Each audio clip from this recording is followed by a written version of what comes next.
Well, nearly 25 years after the release of his sword and sandal epic Gladiator, director Ridley Scott has cashed in and managed to puke out, or perhaps a better metaphor here would be to regurgitate, a more convoluted, paler imitation of his Oscar-winning masterpiece with Gladiator 2.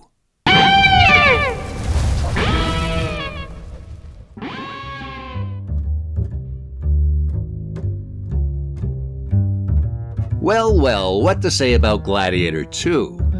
Well, first off, for my money, I always thought Glad He Ate Her was a rather worthy successor to Scott's classic, even if it didn't quite live up to the original's production values. Now, look, all dirty jokes aside, this actually now counts as the second consecutive project attached to a Ridley Scott film that has left me liking a film less and less as the days have rolled on since viewing it. Now, first, Alien Romulus with its uninteresting cast of young cardboard cutouts, terrible deep fake CGI, and the obnoxious pandering of the fan base with more callouts than Kevin Spacey in a Walmart restroom was just a complete misfire from start to finish. Now we get Gladiator 2, which, not unlike the shiny red ornament on my Christmas tree, is at first pretty to look at, yet ultimately weightless, hollow, and easily shattered with just a little pressure. Now, as I understand it, Ridley Scott has been trying to come up with a Gladiator sequel for years, and at one time even employing Aussie weirdo Nick Cave to cook something up. And apparently he concocted a very bizarre story that would have had Russell Crowe's Maximus being returned to Earth by the gods, believe it or not, on a mission to kill Jesus Christ for some odd reason, and would have even incorporated the Vietnam War into its ludicrous plot. Now, while we can certainly all thank saner heads for not going through with this shitty version, it appears sadly that in the end, the best Scott could do would be to, well, simply repeat himself with a story that kind of apes the first film. So, instead of Maximus, we get a low-rent version of him in Lucius, the kid from the first film, here played competently by Paul Mescal. Now, the backstory here is Lucius was apparently sent off to hide in some African city by his mother, again played by Connie Nielsen, because after the death of Maximus and the evil Commodus, and with a return to normalcy and hope for Rome, this was in fact a more dangerous time for the little boy. Yeah, okay, whatever. If that's the best you could come up with to jumpstart your sequel, we'll go with it.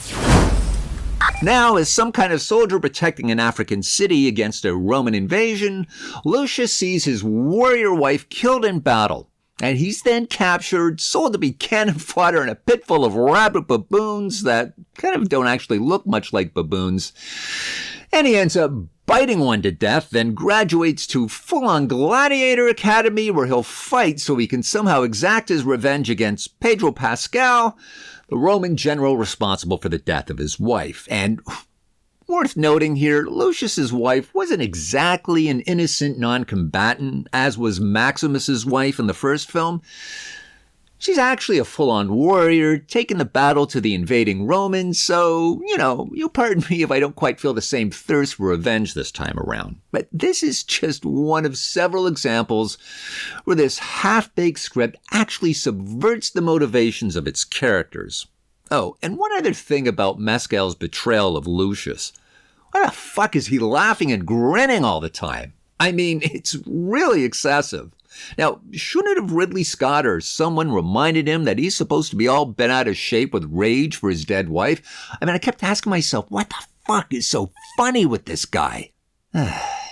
So anyway, along the way, we'll meet not one, but two ham-fisted psycho Roman emperors in what should be career-ruining performances by Joseph Quinn and Fred Hetchinger. And in the role of a wizened gladiator owner, previously played by the late lush Oliver Reed, this time will be performed by a scenery-chewing Denzel Washington, who sounds and acts as if he just arrived in Rome by way of a cab from Brooklyn. Now, at least Denzel appears to be enjoying himself, which is certainly more than can be said for much of the audience watching this retread. Now, let's be honest. This film has some pretty big sandals to fill. The first Gladiator was a balls-out fucking epic of a film, firing on all cylinders, with a young, not fat Russell Crowe as the Roman General Maximus. He was born to play this role. We know, he was just fantastic. The opening battle against the German barbarians, the brutality of the gladiator fights, and let's not skip over the villain. Now, it's been said a movie is only as good as its villain, and Joaquin Phoenix as the loathsome Emperor Commodus is absolutely to the equal of Crowe's Maximus. It can't be overstated how truly, truly great he was in that film. Now, before there was Game of Thrones, King Joffrey, or even Anthony Starr's scary interpretation of Homelander in The Boys, we have Phoenix's sublime portrayal of pure evil as Commodus, a lethal cocktail of insecure adolescence festering with unbridled rage, and all of it with unlimited powers. Now, I only bring this up because ultimately, this is where the very story of design of Gladiator 2 subverts its payoff. You see, there is no one clear villain in the film. Is it Pedro Pascal's General Acacius? I mean, sure, he's responsible for the death of Lucius's wife and the ultimate target of Lucius's revenge, but he actually comes across as a pretty stand-up guy. And the battle in the Colosseum between he and Lucius is, well, kind of anticlimactic. Then there's the not one, but two grotesque psychotic emperors. Sure, they're pretty evil, but I mean, compared to Phoenix's portrayal of Commodus, they simply come off as nutty cartoon characters. Then we have another main character, I won't say who, I'm trying to hold back on some spoilers anyway here, who suddenly dons the black hat of evil. And so we get an encore fight, this time outside the city gates with the newly crowned villain, which just kind of feels anticlimactic and silly. And the fight, for some reason, is witnessed by two massive Roman legions facing off against each other, who in all likelihood have no fucking idea who this Lucius guy is, but I guess that doesn't matter. Everyone has a kumbaya moment and decides to not kill each other. And of course, this opens the door for a new, more peace-loving Rome.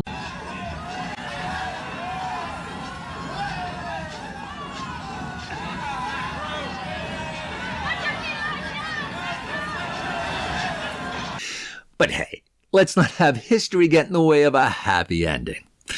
Look, it's not all smoking turds here. There's some cool stuff. The flooding of the Colosseum to reenact a naval battle, the baboon fight, the badass gladiator riding a rhino. But, sadly, this remains little more than eye candy all around a deeply flawed story. Gladiator 2 can currently be seen in a theater near you and gets an acid test rating of a gold-plated turd. That is all.